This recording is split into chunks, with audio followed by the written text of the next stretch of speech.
Hello বন্ধুরা, সবাই কেমন আছো? আজকে ভালো আছো? আর আমি ভালো আছি। তো আজকে শুরু করলাম আমার ব্লগ। তো এখন যাচ্ছে মন্দিরে পুজো দিতে। তো আমার গলাটা বেশ ভালো না, তো ঠান্ডা লেগেছে। তো এখন যাচ্ছি মন্দিরে পুজো দিতে, আর পুজোটা দেওয়া হচ্ছে না মন্দিরে, আর সময় পাচ্ছি না, সেটা ভালো ছিল না। তো যাই হোক, তো ভাবলাম যে আজকের দিনটা ভালো, আর আজকের দিনে একটু দেওয়া যাক।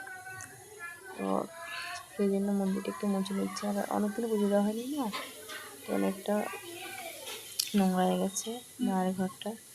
এখন সেই ঘরটা মুছে নিচ্ছি। মোছানো হয়ে গেছে। আর বাইরেটা দেখো কতটা জল পড়েছে, রাতে বৃষ্টি হয়েছিল, বাইরে অনেকটা কাদা কাদা হয়ে গেছে। আর এদিকে মায়ের বাসনগুলো ধুয়ে নিচ্ছি, কারণ সেই বাসনে মা আবার ভোগ খাবেন। বাসন তো হবে না, ঠিক না? এদিকে হয়ে গেছে। আর এদিকে যাচ্ছে আমার ফুল গাছে ফুল নিতে। যাই হোক, বাড়ির ভিতরে গাছ আছে, আমার কোনো অসুবিধা নেই, কারণ আমাদের এখানটা মানে ফুলের এতটা অসুবিধা হয়, আর ফুল নিয়ে এতটা কারাগের এতটা ঝামেলা হয়। তো সেই জন্য ভাবলাম যে বাড়ির ভিতরে একটা গাছ লাগিয়ে দিই। তো যাই হোক, গাছটা অনেকটা বড় হয়ে গেছে, আর সেই গাছে আমার একটা ফুল ফোটে, সেই ফুলে আমার মায়ের পুজোটা হয়ে যায়।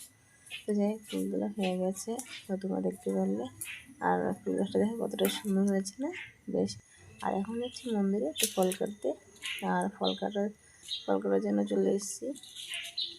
তো এইদিকে আমার ফল কাটার জন্য বসে বলে, যাই হোক ফল কাটা হয়ে গেছে, অর্ধেকটা চলছে, আর বাকিটাও হবে। তো ফল কাটছে, আর এদিকটা এতটা গরম লাগছে, মুখটুক ঘেমে গেছে। আর এদিকে যাই হোক রেডি হয়ে গেছে, রেডি করছি।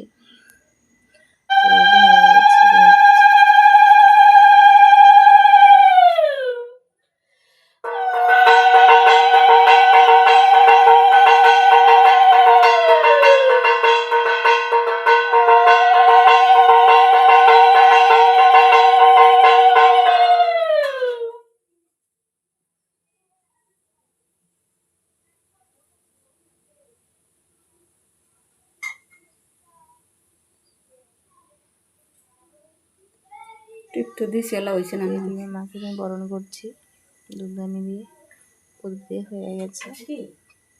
তো দেখতে পারলে, তো সবাই মাকে প্রণাম করো, মাকে প্রণাম করছি। আমার এই মা আমাকে অনেকটা ভালো লেগেছে, আমার ফ্যামিলিকে, আমার বরকে, আমার বাচ্চা কাচ্চা সবাইকে ভালো লেগেছে।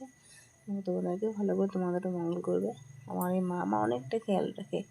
মা, তুমি আমার মাথার উপরে এভাবে আশীর্বাদ দিয়ে রেখো, তুমি সবাইকে ভালো করো। জয় মা মনসা জয়। তো আমার পুজো হয়ে গেছে, এখন যাচ্ছে মাকে একটু খেতে দিতে। আর মা এখন খাবে একা একা, তো সেই জন্য দরজাটা একটু বন্ধ করে দিলাম।